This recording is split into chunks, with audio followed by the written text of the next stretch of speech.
here's a couple things I wanted to talk about. One, a lot of people who have read the Bible just think because they read through it, they completely understand it. There's so much to understand in the Bible that reading through it just once is not enough, in my opinion, at all. And it's also written in parables. A lot of people that read the Bible without God's interpretation or without asking God his understanding read it literally. They take it literally. And that's why a lot of people think God is this big, bad God. And there's another thing. There's a couple points I have, okay? The other thing is, a lot of people are like, well, I wasn't happy when I was following Christ. I wasn't happy. A lot came up in my life, and it brought me a lot of sorrow. The Bible literally says, find joy when you're faced with various trials, because the testing of your faith produces patience. And it even specifies that God provides peace, not the peace of the world. In the world we will have tribulation. In the world we will have struggle. Because, why? The enemy does not want us to go to God. So he's going to do everything he can to make us run away from God and steer away from God. We're going to have storms. We're going to have seasons of storms, and they're going to pass. You just have to endure. We know that God has already defeated the enemy. Right?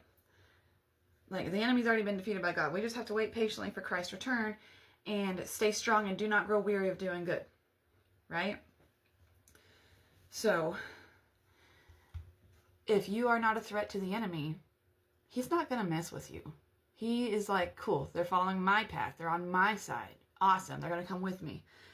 Once you start following Christ, it's a whole different ballgame, because the enemy sees that you're starting to follow him, and he's like, oh, no. I don't want them to be on God's side. God is my enemy, and I don't want them to go to my enemy. I don't want them to realize that, because Satan is the father of lies. Okay? Satan is the father of lies. So he's going to lie, give you false happiness, false hopes. The way I like to see it is, I would rather have gone through so many trials instead of temporary happiness, because temporary happiness here on earth will bring me somewhere dangerous. I'd rather go through all the bull crap for that reward in heaven, the eternity of goodness, because God says that at the end of the day, you know, sorry, I'm going to go off camera for that. At the end of the day, when we're in heaven, there'll be no more tears, there'll be no more sorrow, there'll be no more pain.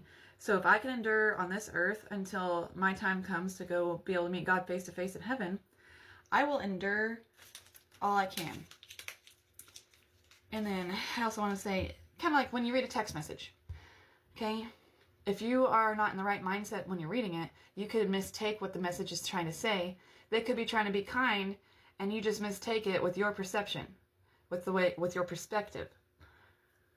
So when you're reading the Bible, it reminds me of the same thing. That's why when I first started reading the Bible, I didn't understand any of it. And then I started asking God himself to give me his understanding and give me his interpretation and show me what he intended when he wrote the words. And then I started understanding, and I started seeing how in the Old Testament, Jesus was all throughout the Old Testament into the New Testament. He was in the entire Bible. He was there the whole time. Not physically, spiritually, obviously. And yeah, I had something else to say, and I completely forgot because I went on such a ramble.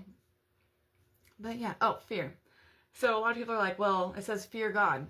There is another definition of fear, and it's like a big respect, basically. I will look it up and, comment the definition that I'm talking about.